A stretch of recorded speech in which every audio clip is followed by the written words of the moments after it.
IISER Pune एवं Kalinga Swaraj foundation रो सहयोग रे उत्कल दिवस उत्सव पालित होईछि।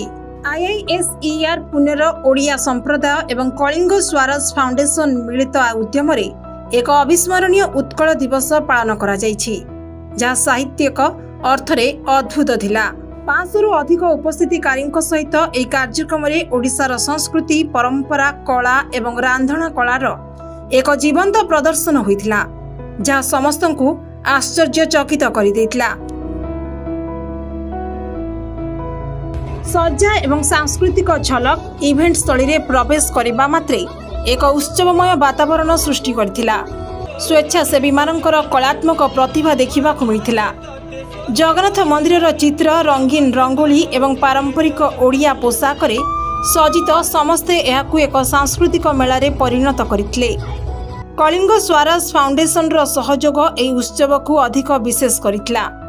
ओडिया खाद्यर स्वाद एवं स्नेह एपरि थिला एक प्रकृत ओडिया रांधणार महाभोज। कदली पत्र रे परसा जाइतला भली की भली पिठा, मिठा, दही बाइगण, डालमा प्रत्येकटी ओडिशार ग्राम्य स्वाद को फेराई आनिथिला। जो माने रोषेई करिथिले एवं सेवा प्रदान करिथिले सेमानंकर प्रेम एवं परिश्रम प्रत्येक खाद्य रे झलकी उठुथिला।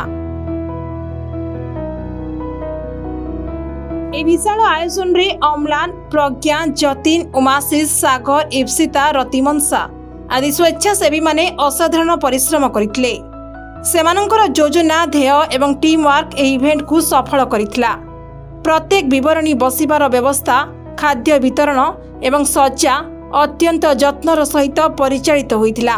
सांस्कृतिक एकता एवं संप्रदाय भावना ए उत्सव केवल खाद्य किंबा उत्सव नथिला, बरं एहा थिला संप्रदायर एकतार एक जीवंत उदाहरण। ओडिया छात्र छात्री, शिक्षक, कलिंग स्वराज फाउंडेशन रो सदस्य एवं पुणे स्थित अन्य राज्यर लोक माने एकाठी होई ओडिशार संस्कृति को उज्जवल करथिले। कहीं नुआ किछि शिखिले, कहीं निज घर को फेरिबार अनुभूति पाइले। ब्यूरो रिपोर्ट, उत्कल खबर।